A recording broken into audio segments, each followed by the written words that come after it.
ಕಳೆದ ವರ್ಷ ತಾನೇ ಜೋಡಿಯಾಗಿ ಈಗ 2ನೇ ಚಳಿಗಾಲ ಕಾಣ್ತಿರೋ ತರುಣ ದಂಪತಿಗಳು.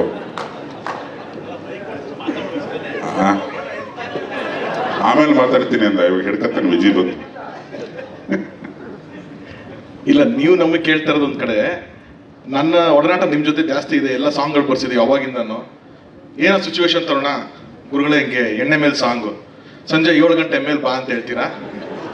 ಅದೇ ಥರ ಒಂದು ವಾತಾವರಣದಲ್ಲಿ ನಮಗೆ ಖಾಲಿ ವಾಟರ್ ಬಾಟ್ಲ್ ಆಗಿರ್ಬೋದು, ಅಥವಾ ಅಲ್ಲಾಡ್ಸು ಎಲ್ಲ ಆ ಥರದೇ. ಮಧ್ಯಾಹ್ನ ಆದ್ರೂ ಅದೇ ಥರ ವಾತಾವರಣ ಇಟ್ಟಿದ್ರಿ.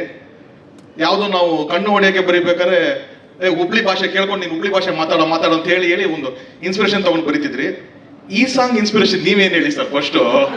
ನಮ್ದು ಬಿಡಿ, ಈ ಸಾಂಗ್ ಬರಿಬೇಕಾದ್ರೆ ಜಡೇಶ್ ಏನ್ ನಿಮ್ಗೆ ಎಕ್ಸ್ಪ್ಲೇನ್ ಮಾಡಿದ್ರು, ನೀವ್ ಇನ್ಸ್ಪಿರೇಷನ್ ಹೆಂಗ್ ತಗೊಂಡ್ರಿ? ಇದು ಜಡೇಶನ್ ಕಳಿಸಿದ ಮೇಲೆ ಬರ್ದಿರೋ ಸಾಂಗ್ ಅಂತ ನನಗೆ ಗೊತ್ತಿದ್ದು. ಇದು ನಮ್ಮನ್ನೆಲ್ಲ ಟೇಬಲ್ ಮೇಲೆ ಕೂರ್ಸ್ಕೊಂಡು ಬರೀತೀರಾ ನೀವು? ಭಟ್ರು ಬರೆಯೋದು ಹಿಂಗೆ. ಇದಾಕೆ ಇದು ತೋರಿಸ್ಬಿಡೋದು ಸೆನ್ಸರ್ ಪ್ರಾಬ್ಲಮ್. ಅದೇ ಭಟ್ರಿಗೆ ಇದು ಗಣೇಶ್ ಬೆಳಗ್ಗೆ ಬರ್ಕೊಡ್ತೀನಿ ಹೋಗು ಅಂತ ಕಳಿಸಿರೋ ಸಾಂಗ್ ಹೇಳಿ. ಇಲ್ಲ, ನಾವು ತುಂಬಾ ಉನ್ನತ ಮಟ್ಟದ ಚರ್ಚೆ ಮಾಡಿದ್ವಿ, ನಾನು ಮತ್ತೆ ವಿಜಿ. ಒಂದು ಸಾಮಾಜಿಕ ಉತ್ಕ್ರಾಂತಿ ಆಗ್ಬೇಕಂತದೊಂದು ಮಟೀರಿಯಲ್ ಹೇಳೋ ವಿಜಿ ಅಂದಾಗ, ಸರ್ ನಮ್ಮನ್ನು ನಿಮ್ಮವೇ ತೆಗೆದ್ರೆ 5 ನಿಮಿಷಕ್ಕೆ ಬಂದ್ಬಿಡ್ತದೆ ಅಂದ. ಯಾವುದೋ ಒಂದು ಬಿಡು ಅಂದೆ.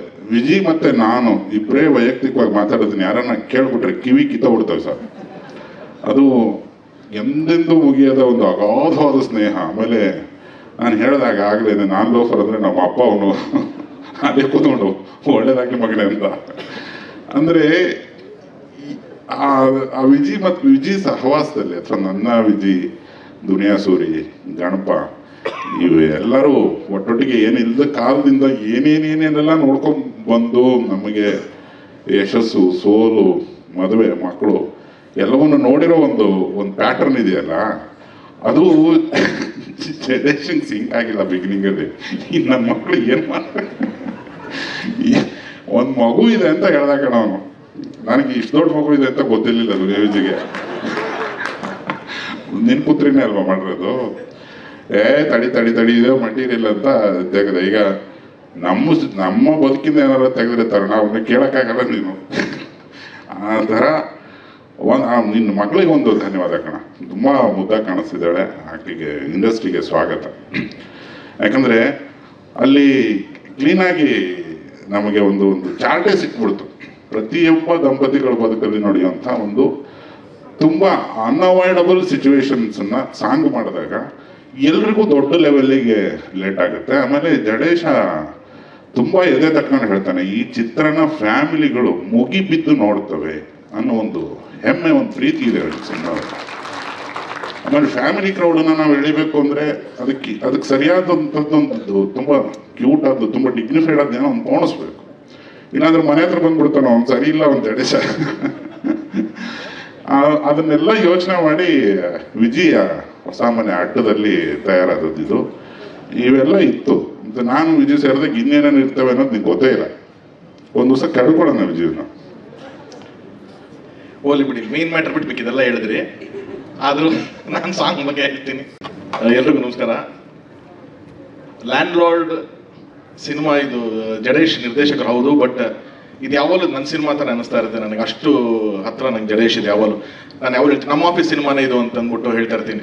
ಜಡೇಶ್ ಆಫೀಸು ನಮ್ಮ ಆಫೀಸ್ ಒಂದು ರೋಡ್ ಆ ಕಡೆ ಈ ಕಡೆ. ಸೊ ಹಲವಾರು ಡಿಸ್ಕಷನ್ಗಳು ಇದೆ, ಎಲ್ಲದ್ರ ಬಗ್ಗೆನೂ ತುಂಬ ಶೇರ್ ಮಾಡಿ ಇದು ನಮ್ಮದೇ ಸಿನಿಮಾ ಅನ್ನೋ ಥರದ್ದು ಒಂದು ಫೀಲಿಂಗ್ ನನಗೆ ಯಾವಾಗಲೂ. ಸೊ ಆ ನಿಟ್ಟಿನಲ್ಲಿ ನನಗೆ ತುಂಬ ಕಾನ್ಫಿಡೆನ್ಸು ಈ ಸಿನಿಮಾ ಮೇಲೆ. ವಿಜಯ್ ಇಲ್ಲಿವರೆಗೂ ಎಲ್ಲ ಥರ ರೋಲ್ಸ್ ಮಾಡ್ಕೊಂಡು ಬಂದಿದ್ದಾರೆ, ಬಟ್ ಇದು ತುಂಬ ಚಾಲೆಂಜಿಂಗ್ ರೋಲ್ ವಿಜಯ್ ಅವರಿಗೆ. ಆ್ಯಂಡ್ ವಿಜಯ್ ಓಕೆ ಲಾಸ್ಟ್ ಒಂದು 2-3 ಸಿನಿಮಾ ಹುಡುಗರಿಗೆ ಎಲ್ಲ ಪಡ್ಡೆ ಐಕಳಿಗೆಲ್ಲ ಫುಲ್ ಹಂಗೆ ಹಿಂಗೆ ಬಲೆ ಹಾಕಿ ಎಳೆದು ಹಿಂಗೆ ಹಿಡ್ಕೊಂಡ್ಬಿಟ್ಟಿದ್ದಾರೆ. ಈ ಸಿನಿಮಾ ಪಕ್ಕ family audience Vijay first day ಬರೋ ಥರದ್ದು ಒಂದು ಸಿನಿಮಾ ಇದು. ಆ್ಯಂಡ್ ಅದನ್ನು ತುಂಬ ಧೈರ್ಯವಾಗಿ ನಾನು ಹೇಳ್ತೀನಿ. ಆ್ಯಂಡ್ ಸಾಂಗ್ ಬಗ್ಗೆ ಅಂತ ಬಂದಾಗ Ajju is the hero of this song. Ajaneesh ಅವರು ಯಾರೋ ಪ್ರೊಡ್ಯೂಸರ್ ಅನ್ನೋದ್ರು ಲೇಟಾಗಿ ಕೊಟ್ಟರು, ಲೇಟೆಸ್ಟ್ ಆಗಿ ಕೊಡ್ತಾರೆ ಅಂತ. ನಾನು ಇದೊಂದು ಓಪನ್ ಸ್ಟೇಜ್ ಮೇಲೆ ಹೇಳ್ತೀನಿ, ಖಂಡಿತವಾಗ್ಲೂ ಯಾವ ಮ್ಯೂಸಿಕ್ ಡೈರೆಕ್ಟರ್ಸ್ಗಳದ್ದು ತಪ್ಪಿಲ್ಲ ಸರ್ ಲೇಟಾಗಿ ಕೊಡೋದು. ನಮ್ಗಳು ತಪ್ಪು ಸರ್ ಡೈರೆಕ್ಟರ್ಗಳು. ನಾವು ಟ್ಯೂನ್ ಓಕೆ ಮಾಡಲ್ಲ, ಇದು ಇನ್ನೊಂದು ಮತ್ತೊಂದು ಅಂತ ನಾವು ಕರೆಕ್ಷನ್ ಮಾಡ್ತಿರ್ತೀವಿ ಸರ್. ಫಾಲ್ಟು ನಮ್ದಿರುತ್ತೆ, ಆನಂದ ಪಟ್ಬಿಟ್ಟ ಪಿಕ್ಚರ್. ನಮ್ದಿರುತ್ತೆ. ಅವ್ರೊಂದು ಸಿಂಗರ್ ಆಡ್ಸಿದ್ರೆ ಸರ್ ಇದು ಓಕೆ ವಾಯ್ಸಿಂಗ್ ಒಂಚೂರು ಏನಾದರೂ ಬೇರೆ ಹೌದಾ ಸರ್, ಅವರು ಹಗಲು ರಾತ್ರಿ ಕಷ್ಟಪಟ್ಟು ನಾನು ಎಲ್ಲ ಮ್ಯೂಸಿಕ್ ಡೈರೆಕ್ಟರ್ ಜೊತೆ ವರ್ಕ್ ಮಾಡಿದ್ದೀನಿ. ಸೊ ನಾನು ಅವ್ರ ಪರವಾಗಿ ಹೇಳ್ತೀನಿ, ಸಾಂಗ್ ಸರ್ ನಾವು ನಿಮ್ಮ ಹತ್ರ ಬಂದಾಗ ಪ್ರೊಡ್ಯೂಸರ್ ಹತ್ರ ಬಂದಾಗ ಸರ್ ಮ್ಯೂಸಿಕ್ ಡೈರೆಕ್ಟರ್ ಕೊಡ್ತಾ ಇಲ್ಲ ಸರ್ ಸಾಂಗ್ ಅಂತ ಹೇಳಿರ್ತೀವಿ, ನಮ್ದು ಇರುತ್ತೆ ಸರ್ ಅಲ್ಲಿ ಎಫರ್ಟು. ಸೊ ಹಾಗಾಗಿ ಬಟ್ ಅಂತ ಲಾಸ್ಟ್ ಮೂಮೆಂಟ್ಗಳಿದ್ದಾಗಲೂ ಅದ್ಭುತವಾದಂಥ ಸಾಂಗ್ಸ್ ಕೊಡೋದ್ರಲ್ಲಿ ಅಜ್ಜು ಕೂಡ ತುಂಬಾ is given a great song ಇಲ್ಲಿ. ಸೊ ಅದೊಂದು ಅಂಡ್ ಬಟರ್ ಕಾಂಬಿನೇಷನ್ನು ಬೆಳಗ್ಗೆ ಸಂಜೆ 4 ಗಂಟೆಗ ಸರ್ ಹಾಡಿರೋದೇ ಬೆಳಗ್ಗೆ 4 ಗಂಟೆಗೆ. ಬೆಳಗ್ಗೆ 4 ಗಂಟೆಗೆ ಅದು ಸಾಕ್ಷಿ ನಾನೇ ಆಡಿಸಿದ್ದು ಸರ್. ದಯವಿಟ್ಟು ಕ್ಷಮಿಸಿ, ಈ ತರ ತುಂಬಾ ವರ್ಷದಿಂದ ಈ ಬಾರನ್ನ ಎತ್ಕೊಂಡಿದ್ದೆ ಮನಸ್ಸಲ್ಲಿ, ನನ್ನ ಪರವಾಗಿ ಧ್ವನಿ ಎತ್ತಿದ್ದಕ್ಕೆ. ಏಕೈಕ ಬ್ಯಾಚುಲರ್ ಬೇರೆ ನಾನು, so I was left alone there. So I am so happy sir, thank you for telling this. ನೀವು ನಿಜ ನಾನು ಮರೆಯೋದಿಲ್ಲ ಇದನ್ನ. ಯಾವ ಫಂಕ್ಷನ್ಗೆ ಹೋದ್ರು ಸಜ್ಜು ಸರ್ ಲೇಟಾಗಿ ಕೊಡ್ತಾರೆ, ಆದ್ರೆ ಲೇಟೆಸ್ಟ್ ಕೊಡ್ತಾರೆ ಅಂತ ಕೇಳಿ ಯಾರಾದ್ರೂ ಒಬ್ಬ ನನ್ನ ಪರವಾಗಿ ಮಾತಾಡಲ್ವಾ ಅಂತ ಕಾಯ್ತಾ ಇದ್ದೆ. So thank you sir. ಈಗ ಅವನೊಂದು ಮಾತಿನ ಮಧ್ಯೆ ಬ್ಯಾಚುಲರ್ ಅಂತ ವೇದಿಕೆ ಬೇರೆ ಹತ್ತಿದ್ದಾನೆ, ಇಷ್ಟೊಂದು ಜನ ದಂಪತಿಗಳಿದ್ದೀವಿ, ವಿಜಿ ಇದ್ದಾನೆ, ನಾನಿದ್ದಾನೆ. ಇರಪ್ಪ ಬಾರಪ್ಪ ಇಲ್ಲಿ ವಿಜಿ ನೋಡ್ಗುರು ನಿತ್ಕು ಗುರು ಬಾಗುರು. 1.5 ವರ್ಷದ ಹಿಂದೆ ನಾನು ತರುಣಿಗೆ ಒಂದು ಪುಟ್ಟ ಜ್ವರ ಬಂದು ಹಾಸ್ಪಿಟ್ಲಲ್ಲಿ ಇದ್ದಾಗ ಒಂದು ಮಾತು ಹೇಳಿದ್ದೆ, ಮದುವೆ ಮಾಡ್ಕೊಂಬಿಡೋ, ಇವು ಜ್ವರಗಳು ಮತ್ತೊಂದು ಮಗದೊಂದು ಇದು ಎಲ್ಲದಕ್ಕೂ ಮದ್ದದೆ, ನೀನು ತುಂಬ ಲೇಟ್ ಮಾಡಿದ್ರೆ ಸ್ವಾತಿ ಮುತ್ತೆಲ್ಲ ಒಣಗಿ ಪೌಡ್ರ್ ಆಗ್ಬಿಡ್ತಾವು. ಅದನ್ನು ತುಂಬ ಸೀರಿಯಸ್ ಆಗಿ ತಗೊಂಡು ಅವನು ಮದುವೆ ಆಗಿದೆ. ಇದನ್ನು ನಾನು ಹೇಳಿದ್ದೇನೆ ನೋಡ್ರಿ, ಕರೆಕ್ಟಾಗಿ ಹೇಳ. ಅದನ್ನು ಲಿರಿಕ್ ಮಾಡೋದಕ್ಕೂ ಪ್ರಯತ್ನ ಪಟ್ವಿ. ಒಪ್ಕೊಂಡಂತ ಹುಡುಗಿ ಮತ್ತೆ ದಂಪತಿಗೆ ಸುಮಾರು ಜನ ಮದುವೆಗೆ ಬಂದಿಲ್ಲ, ಎಲ್ಲ ನಿನ್ನ ಶುಭಾಶಯ ಕಣ. ಇದೇ ಥರ ನಾನು ಅಜ್ಜಗೂ ಹೇಳ್ತೀನಿ, ಅಜ್ಜೋ ವೇದಿಕೆ ಹಾಕ್ಬಿಟ್ಟು ಮೈಕ್ ಹಿಡ್ಕೊಂಡು ನಾನು ಬ್ಯಾಚುಲರು ಅಂತ ಮಾರ್ಕೆಟಿಂಗ್ ಮಾಡಬೇಡ, ಯಾವ್ದಾನ ಕಟ್ಕೊಂಡ್ಬಿಡುಗರು. ಇದು ಸೇಮ್ ಡೈಲಾಗ್, ಸ್ವಾತಿ ಮುತ್ತೆಲ್ಲ ಒಣಗಿ ಪೌಡ್ರ್ ಆಗೋಕೆ ಮುಂಚೆ ಮದುವೆ ಆಗ್ಬಿಡು ಅಂತ ನಮ್ಮ ಕಳಕಳಿಯ ಪ್ರಾರ್ಥನೆ.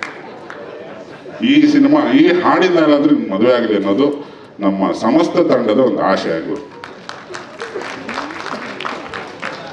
ಸ್ವಾದಿಷ್ಟತೆಯ ಸ್ವಾದ, ತಾಜಾತನದ ಆಹ್ಲಾದ, ಉತ್ತಮ ಆರೋಗ್ಯ ಮತ್ತು ಹೆಚ್ಚಿನ ರೋಗ ನಿರೋಧಕ ಶಕ್ತಿಯ ವೃದ್ಧಿಗೆ ಈಗ ನಿಮಗೆ ಸಿಗುತ್ತಿದೆ ಉತ್ತಮ ಗುಣಮಟ್ಟದ ಪೌಷ್ಟಿಕಾಂಶ Shri Vaidik millet health mix. ಇದು ಸಿರಿಧಾನ್ಯಗಳ ಸಂಪತ್ತು.